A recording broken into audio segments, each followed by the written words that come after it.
नमस्कार मित्रों, आज मैं आपके सामने जो प्रमुख खाद्यान्न फसलें हैं और साथ ही साथ अतिरिक्त फसलों के बारे में बात करने आया हूँ।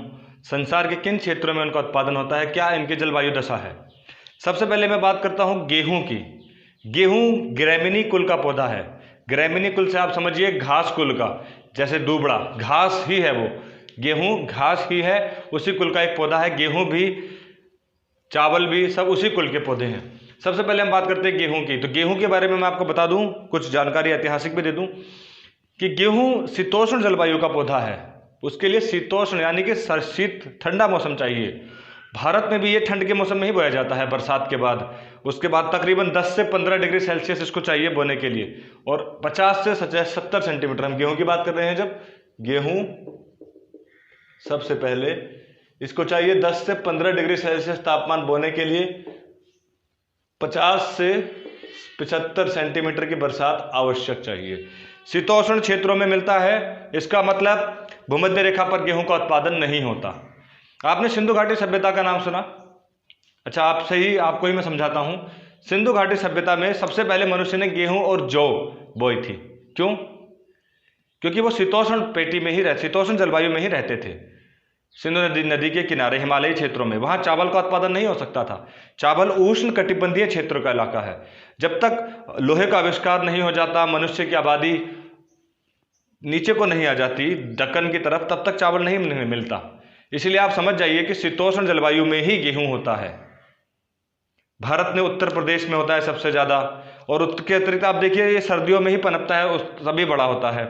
गेहूं उत्पादन में आप देखेंगे तो 0 डिग्री सेल्सियस पर नहीं होकर के ये उत्तरी अक्षांश में 30 डिग्री उत्तरी अक्षांश से 55 डिग्री अक्षांश, वहीं दक्षिण में 30 डिग्री सेल्सियस 30 डिग्री दक्षिणी अक्षांश से 40 डिग्री दक्षिणी अक्षांश तक इसका विस्तार मिलता है।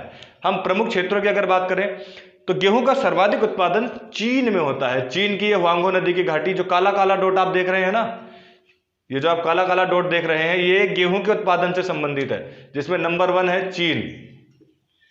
ये क्षेत्र देखिए सबसे ज्यादा चावल उत्पादन। अच्छा, गेहूं का उत्पादन। अब गेहूं के उत्पादन में कौन कौन से क्षेत्र हैं मैं आपको बता दूं। प्रेरीज का मैदान उत्तरी अमेरिका में, प्रेरीज, स्टेपी का मैदान जिसे विश्व का रोटी का भंडार भी कहते हैं, स्टेपी के मैदान में यूक्रेन, हंगरी, फ्रांस यूरोप का एकमात्र ऐसा देश है जो सेल्फ डिपेंडेंट है, जो कृषि में आत्मनिर्भर है। और देखिए आप, ये रोमानिया का क्षेत्र, रोमानिया के बाद आप आए काला सागर के किनारे रशिया का क्षेत्र। रशिया में भी शीतोष्ण जलवायु पाई जाती है। चूंकि हमने कहा कि 30 डिग्री उत्तरी अक्षांश से 55 डिग्री उत्तरी अक्षांश तक ये मिलता है। एक नुकसान और है कि अगर गेहूं काटते समय, जैसे भारत में भी काटा जाता है अप्रैल मई में, अगर पाला पड़ जाए तो नुकसान हो जाता है, गेहूं बेकार हो जाता है, बर्बाद हो जाता है। इसको पानी की आवश्यकता होती है, लेकिन जब ये पक जाता है तब यहाँ पर बरसात नहीं होनी चाहिए। एक कॉन्सेप्ट को और अपने दिमाग में बसा लीजिए। ठीक, क्षेत्रों की अगर हम बात करें, प्रेरीज का क्षेत्र, स्टेपी क्षेत्र, साइबेरियाई क्षेत्र जो एशियाई रूस है, ये तिएन शान का क्षेत्र है, चाइना का उज्बेकिस्तान का क्षेत्र, भारत का गंगा यमुना का मैदानी क्षेत्र, और साथ ही साथ हुआंगहो नदी का क्षेत्र। इसके अलावा दक्षिण अमेरिका में पंपास का क्षेत्र और अर्धचंद्राकार पेटी चिली की तरफ। ये वो क्षेत्र है जहां पर गेहूं का उत्पादन होता है। नंबर 1 है चीन, नंबर 2 है उत्पादन में भारत, नंबर 3 है रूस।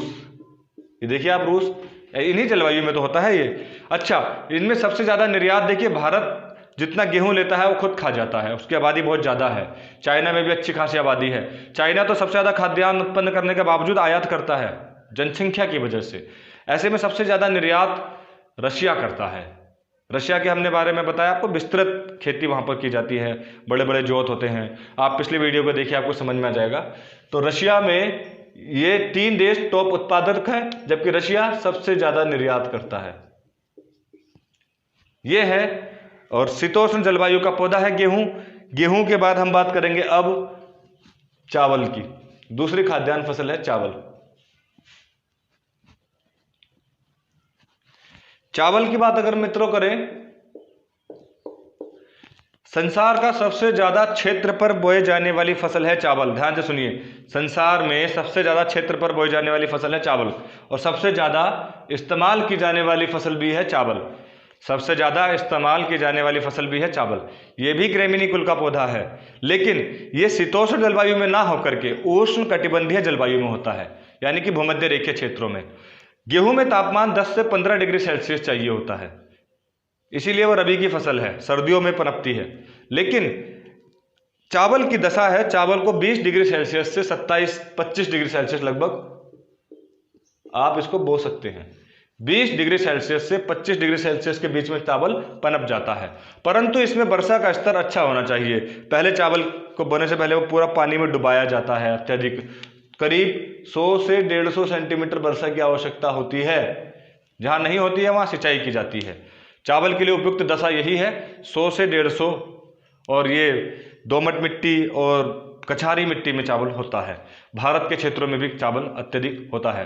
भारत दुनिया का सबसे ज़्यादा चावल पर क्षेत्र बिजी करने वाला देश है, यानी कि संसार में सबसे ज़्यादा क्षेत्र पर चावल अगर कहीं बोया जाता है तो वो भारत है। चावल के लिए देखिए आप, एक उष्ण कटिबंधीय जलवायु का पौधा है, 20 से 25 डिग्री सेल्सियस तापमान चाहिए, 100 से 150 सेंटीमीटर इसके लिए वर्षा चाहिए।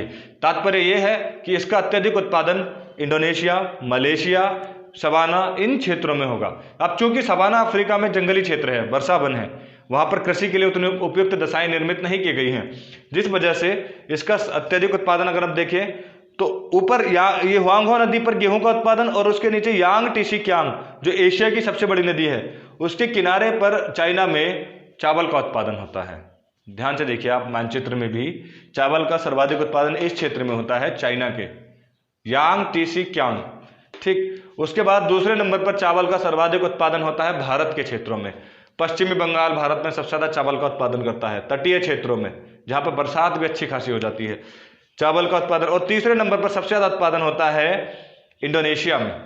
समझ रहे हैं आप, इंडोनेशिया में। उसके अलावा उष्ण कटिबंधीय क्षेत्रों के अंतर्गत थाईलैंड, लाओस, वियतनाम, म्यांमार।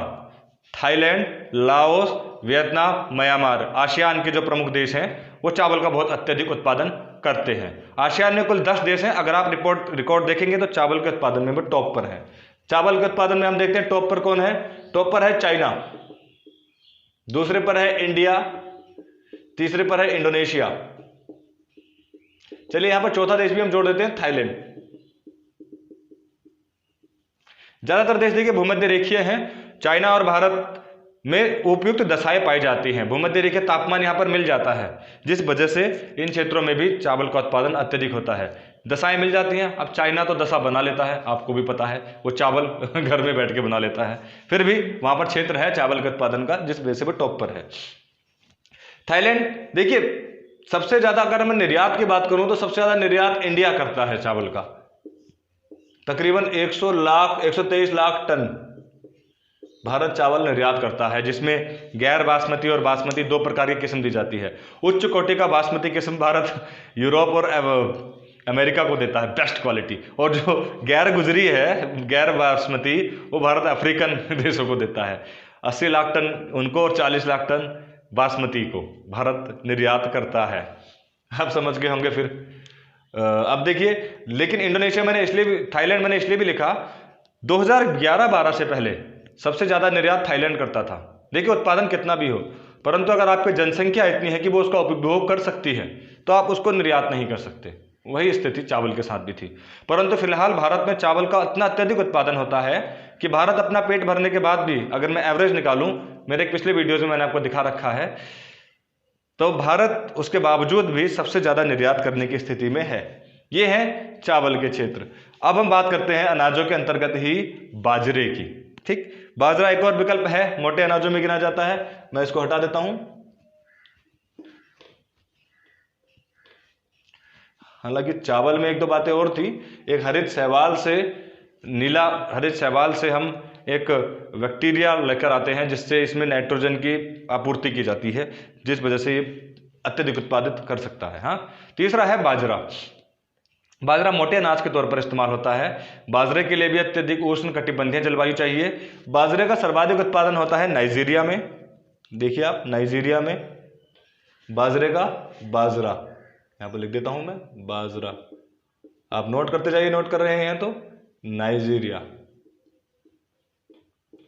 दूसरे नंबर पर सर्वाधिक उत्पादन भारत, तीसरे पर नाइजर। अफ्रीका में ज़्यादातर इसका विस्तार है। नाइजीरिया, भारत और नाइजर, इन क्षेत्रों में उत्पादन होता है बाजरे का। भारत में बाजरे का सर्वाधिक उत्पादन राजस्थान में होता है। जब हम भारत में कृषि पढ़ेंगे अवश्य इन चीज़ों पर बात की जाएगी। अब हम बात करते हैं मक्का की। मक्का बहुत ही महत्वपूर्ण खाद्यान्न फसल है और मक्का ऐसा एकमात्र जो खाद्यान्न फसलों में गिना जाता है जो उष्ण, आर्द्र, शीत हर जगह उत्पन्न हो जाता है। बहुत जल्दी उभयलिंगी पौधा होता है ये, यानी कि नर और मादा दोनों प्रजाति एक ही पेड़ में हो जाती है मक्का की। और ये बड़ा ही मतलब कि ये किसी भी दशा में उत्पन्न हो सकता है, उष्ण कटिबंधीय में भी, शीतोष्ण में भी, आर्द्र में भी, शुष्क में भी, इसके अंदर कैपेसिटी होती है उत्पन्न होने की। अगर हम मक्के के उत्पादन की बात करें तो जो प्रेरीज का मैदान है, हमने उदाहरण में कई बार आपको बताया कि अमेरिका में इतना मक्का होता है, इतना मक्का होता है कि वो खा नहीं पाते। वो क्या करते हैं, फेंक देते हैं। 90% तो वो जानवरों के चारागाह के लिए इस्तेमाल करते हैं। तो संसार में सब कुछ के बारे में आपने सुना होगा। हमने कहा था कि अमेरिका के लोग मक्का को खाते नहीं, फेंक देते हैं। उतना अत्यधिक उत्पादन वहाँ पर होता है। हमने जब उत्तरी अमेरिका महाद्वीप पढ़ाया था तो आपको बताया था कि ग्रेट लेक का क्षेत्र है ये, जहाँ पर 5 झीलें हैं, लगातार 4 झीलें हैं, लेक सुपीरियर, ह्यूरोन, मिशिगन। उस क्षेत्र में हमने आपको बताया था प्रेरीज का मैदान पाया जाता है। संसार में सबसे ज़्यादा मक्का का उत्पादन यहीं पर होता है, उत्तरी अमेरिका में जो ये क्षेत्र है। इतनी मक्का यहाँ पर होती है कि 90% तो जानवरों को खिला दी जाती है, मात्र आगे कुछ ही निर्यात कर पाते हैं। उत्तरी अमेरिका के इस क्षेत्र में उतना अत्यधिक मक्का का उत्पादन होता है। मक्के के उत्पादन में प्रथम स्थान है संयुक्त अमेरिका का, यूएसए का मक्का। दूसरा स्थान है चीन का। अब मैं आपको इसमें एक बात और बताऊं कि मक्का जो ये पौधा है ये किसी भी दशा में उत्पन्न हो जाता है। उष्ण, आर्द्र, कोई भी जलवायु हो इसके लिए उपयुक्त मानी जाती है। अत्यधिक वर्षा, गर्म वर्षा, और ये तीनों प्रकार की फसलों के अंतर्गत आता है, रबी, खरीफ, जायद। इसलिए उभयलिंगी पौधा होता है। इसमें मेल और फीमेल दोनों एक ही पेड़ के अंतर्गत आ जाते हैं मक्का के फसल में। और ये बहुत जल्दी बड़ा भी हो जाता है। अमेरिका में काफ़ी लोग इसका इस्तेमाल करते हैं और अमेरिका की टॉप फसलों में ये गिना जाता है मक्का। मित्रों, अब हम बात करते हैं दलहनी फसलों की, दालों की, क्योंकि दाल भारत में सबसे ज़्यादा खाई जाती है। भारत सबसे ज़्यादा दाल प्रोड्यूस करता है, साथ ही साथ सबसे ज़्यादा उपभोग भी करता है। भारत में दाल के इतने शौकीन लोग हैं कि वो जितना भारत प्रोडक्शन करता है दाल का सब खा जाते हैं। उसके बाद भारत को कभी मोजाम्बिक से, कभी मालागासी से, कभी अफ्रीकन कंट्रीज में बेनिन से, यहाँ से भारत को दाल मंगानी पड़ती है। दाल उत्पादन प्रमुख अगर मैं देशों की बात करूं, अच्छा मक्का के बारे में मैं बताना भूल गया, शायद आप ऐड कर लीजिए अगर आप नोट कर रहे हैं तो।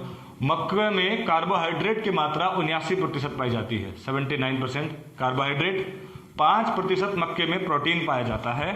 आप नोट कर रहे हैं तो नोट करते जाइए। और 5% ही बसा, 5% ही बसा आपको मक्का में मिलेगा। तो ये आपने नोट कर लिया है तो इसको नोट कर लीजिए। मक्का में कार्बोहाइड्रेट 79%, प्रोटीन 5% और बसा 5%। अब हम बात करते हैं दालों की।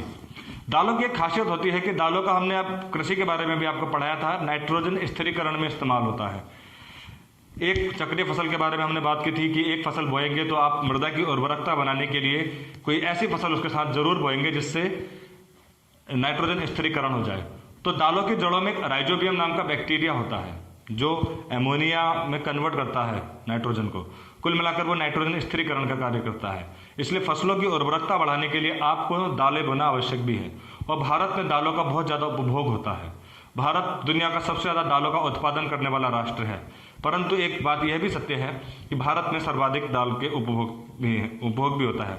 क्योंकि भारत शाकाहारी लोगों से निर्मित है, संसार की सबसे ज़्यादा शाकाहारी आबादी भारत के अंदर ही रहती है, जिस वजह से भारत के लोग ज़्यादा खपत दाल की करते हैं। दाल के उत्पादन में पहला स्थान है भारत का, दूसरा स्थान है रूस का, तीसरा स्थान है पोलैंड का। दाल के उत्पादन में प्रथम स्थान है भारत का, द्वितीय स्थान है रूस का और तृतीय स्थान है पोलैंड का। अब इन फसलों के बाद हम बात करते हैं कुछ व्यापारिक फसलों की तरफ हम जाते हैं। व्यापारिक फसलों के अंतर्गत हम बात करेंगे चाय की, चीनी की, कॉफ़ी की, और साथ ही बात करेंगे हम तंबाकू की। प्रमुख फसलें जो अभी हमारी नकदी फसलों के अंतर्गत आएंगी, अब हम उनकी बात करते हैं। खाद्यान्न फसलों के बारे में एक दो अगर फसलें छूटी हैं तो आप मुझे कमेंट बॉक्स में लिखकर भेजिए कौन सी फसलें छूटी हैं। जो छुट्टी है, जौ को छोड़कर, जौ को आपको खुद ढूंढना है कि उसका उत्पादन कहाँ पर होता है। अब हम बात करेंगे नगदी फसलों की। नगदी फसलों में हम सबसे पहले बात करते हैं चाय की। चाय,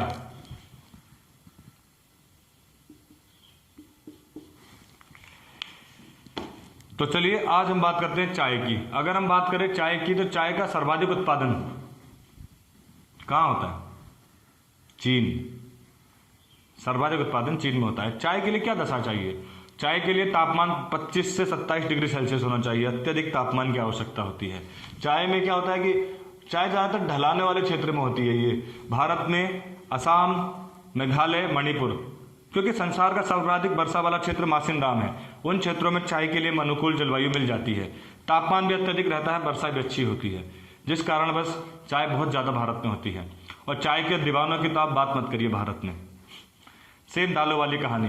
भारत में चाय के बहुत शौकीन लोग हैं, इसीलिए भारत चाय का भी निर्यात ढंग से नहीं कर पाता। इतना अत्यधिक उत्पादन होने के बावजूद भारत के लोग ही सब खा जाते हैं, पी जाते हैं। तो चाय के लिए अनुकूल दशा ये है कि 150 से 200 सेंटीमीटर होनी चाहिए वर्षा। साथ ही साथ वर्षा का पानी जड़ पर नहीं रुकना चाहिए। अगर जड़ पर रुका तो जड़ सड़ जाएगी। ध्यान से सुनिए, वर्षा का पानी जड़ पर नहीं रुकना चाहिए। जड़ पर रुका तो जड़ सड़ जाएगी, जिस वजह से 2 या 3 डिग्री का ढाल होना चाहिए। पानी नीचे को बहता रहे और पानी अत्यधिक चाहिए और बहने वाला चाहिए। ऐसा अत्यधिक वर्षा वाले क्षेत्रों में वहां पर होता है जहां थोड़ा बहुत पहाड़ी क्षेत्र हो, थोड़ा झुकाव हो। भारत में मेघालय, असम की घाटियां ऐसी ही हैं, जिस वजह से भारत में सर्वाधिक उत्पादन इन्हीं क्षेत्रों में चाय का होता है। अब देखिए चाय के उत्पादन में, चाय में देखिए कुछ हमारे निकोटीन्स भी होते हैं, जिनमें परीक्षा में पूछे जाते हैं चाय के अंदर कौन कौन से तत्व होते हैं। मैं उनका नाम लिख देता हूं, ये अनुकूल जलवायु होगी, जिसमें नाम है थिनाइन, टेनिन, नोट कर रहे हैं तो नोट करते जाइए, टेनिन, निकोटीन, और एक शायद मुझे नाम याद नहीं आ रहा, कैफीन, मेरे ख्याल से, हाँ कैफीन। थिनाइन, टेनिन, निकोटीन, कैफीन, ये तत्व भी चाय में पाए जाते हैं। अब बात करते हैं चाय के टॉप प्रोड्यूसर की और टॉप एक्सपोर्टर की। कौन है चाय का सबसे ज्यादा निर्यात करने वाला देश और कौन है सबसे ज्यादा उत्पादन करने वाला देश? चाय के मामले में प्रथम स्थान प्राप्त किया है चीन ने, द्वितीय स्थान पर है भारत, तृतीय स्थान पर है कीनिया, चतुर्थ स्थान पर है श्रीलंका। क्योंकि चीन और भारत दोनों ही विशाल जनसंख्या वाले देश हैं, ये चाय का उत्पादन करने के बाद उतना ही उपभोग भी कर देते हैं, जिस वजह से सबसे ज्यादा निर्यात करने वाला देश है कीनिया। संसार में सबसे ज्यादा चाय का निर्यात कौन सा देश करता है? कीनिया। ये अफ्रीका में है, यहाँ पर यह है कीनिया की स्थिति, संसार का सबसे ज्यादा चाय का निर्यात करने वाला देश। चाय के क्षेत्र मैं आपको बता देता हूँ नक्शे में, अगर आप देखना चाहते हैं तो। ये है, यहाँ पर है वर्षा वाला क्षेत्र, ये चाइना का, ये भारत का, ये कीनिया का, और ये अफ्रीकन कंट्रीज का भूमध्य रेखीय क्षेत्र जहाँ पर अत्यधिक वर्षा होती है। अब चाय के साथ ही हम दूसरे पेय पदार्थ की बात करते हैं, जिसका नाम है कॉफ़ी। कॉफ़ी के बारे में भी आपने सुना क्या होगा, पी ही होगी। तो कॉफ़ी भारत में इतनी अत्यधिक नहीं होती है। कॉफ़ी के लिए अलग देश हैं, ब्राज़ील में सबसे ज़्यादा कॉफ़ी का भंडार है। चलिए अब हम बात करते हैं कॉफ़ी की। कॉफ़ी के लिए भी जो दशाएं चाय के लिए चाहिए, लगभग वही दशाएं चाहिए कॉफ़ी की। अगर मैं बात करूं तो कॉफ़ी में भी ढलान होना चाहिए, अत्यधिक वर्षा, हालांकि ये तापमान कम भी होगा तो भी चलेगी। ये 20 से 25 डिग्री सेल्सियस तापमान, 125 से 200 सेंटीमीटर की वर्षा, ये है कॉफ़ी के लिए आवश्यक। कॉफ़ी के लिए आवश्यक दशा चाहिए 20 से 25 डिग्री सेल्सियस तापमान, यानी अत्यधिक गर्मी और साथ ही साथ अत्यधिक वर्षा। ऐसे क्षेत्रों में कॉफ़ी होती है। और वही ढलान वाली कहानी जो हमने चाय के लिए बताई, वही कॉफ़ी पर भी लागू होती है। कॉफ़ी की अलग अलग किस्में पाई जाती हैं, ठीक। कैफिया अरेबिका, जो अरब की तरफ मिलती है, कैफिया अरेबिका, कैफिया लाइबेरिया, और एक होता है तीसरा कैफिया रोबस्टा। कैफिया रोबस्टा, इनमें बेस्ट क्वालिटी कैफिया अरेबिका मानी जाती है। अगर आपसे पूछा जाए परीक्षा में ये किसकी किस्म है, तो कैफिया। देखिए ब्राजील में संसार की सबसे ज्यादा कॉफी होती है। वहां पर जिन क्षेत्रों में कॉफी बोई जाती है उन क्षेत्रों को बोला जाता है फेजेंडा। फैजेंडा। ये परीक्षा में पूछे गए सवाल हैं, इसीलिए मैं आपको ये जोड़कर भेज रहा हूँ। फैजेंडा जिन क्षेत्रों में कॉफ़ी का उत्पादन होता है ब्राज़ील में। ध्यान से सुनते जाइए आप, आपके लिए बहुत ही महत्वपूर्ण है ये टॉपिक। 3 प्रकार की कॉफ़ी। देखिए, जमैका में एक पर्वत है जहाँ पर सर्वोत्तम किस्म की कॉफ़ी पाई जाती है। उस पर्वत का नाम है blue mountain. Blue mountain, Jamaica के ब्लू माउंटेन में माना जाता है सर्वोच्च किस्म की कॉफ़ी मिलती है, ब्लू माउंटेन। उसके अतिरिक्त जो मोका यमन है, सऊदी अरब में यमन में एक बेस्ट क्वालिटी की कॉफ़ी पाई जाती है जिसका नाम है मोका। अगर परीक्षा में पूछा जाए तो आप नोट करते जाइए। अब बात करते हैं कॉफ़ी के उत्पादन की। सबसे ज़्यादा कहाँ पर उत्पादन होता है? कॉफ़ी का टॉप प्रोड्यूसर है ब्राज़ील। यहाँ पर तो कई देश कॉफ़ी शहर के नाम से जाने जाते हैं। ब्राज़ील के बाद है वियतनाम। वियतनाम के बाद है तीसरे नंबर पर ब्राज़ील हुआ, वियतनाम हुआ, कोलंबिया। वही चौथे नंबर पर हुआ इंडोनेशिया। ये प्रमुख देश हैं जो करते हैं कॉफ़ी का सर्वाधिक उत्पादन। अब इसके बाद हम नकदी फसलों में आगे बढ़ते हैं। हम बात करते हैं तंबाकू की। तंबाकू का उत्पादन। तंबाकू के उत्पादन में तंबाकू के लिए तापमान चाहिए 21 से 27 डिग्री सेल्सियस। इसके लिए पोटास, आयरन, हाँ, कॉफ़ी और चाय दोनों के लिए जो मिट्टी चाहिए उसमें आयरन के लोहांश की ज़रूरत होती है। तभी ये भारत में भी लेटराइट मिट्टी में उत्पादन होता है इनका। लेटराइट मिट्टी में लोह और एल्यूमिनियम के जो अयस्क होते हैं उनकी अच्छी खासी संख्या होती है। वही तंबाकू के लिए पोटास, लोहा, इनकी अच्छी खासी संख्या और जीवाश्म ये होने चाहिए। ठीक, तंबाकू के लिए ये दशा है। और तंबाकू के बारे में मैं बता दूं, इसका तो इस्तेमाल मादक द्रव्य के तौर पर होता है। तंबाकू के उत्पादन में प्रथम, तंबाकू के उत्पादन में आपको दिखाता हूं मैं, मुझे मार्कर लाना पड़ेगा एक, लगता है ये चल नहीं रहा है।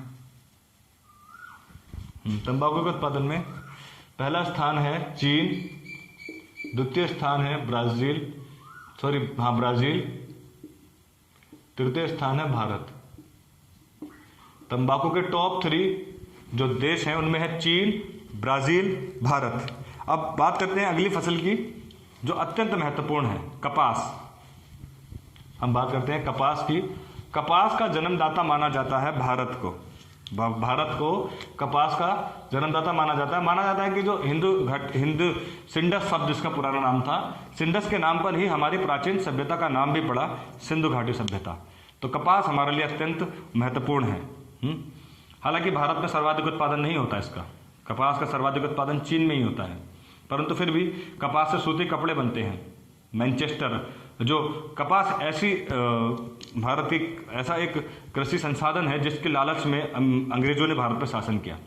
कपास से ही वो इतने संपन्न हुए कि नई नई इंडस्ट्री लगाई गई। इंडस्ट्रियलाइजेशन में कपास का एक महत्वपूर्ण योगदान था।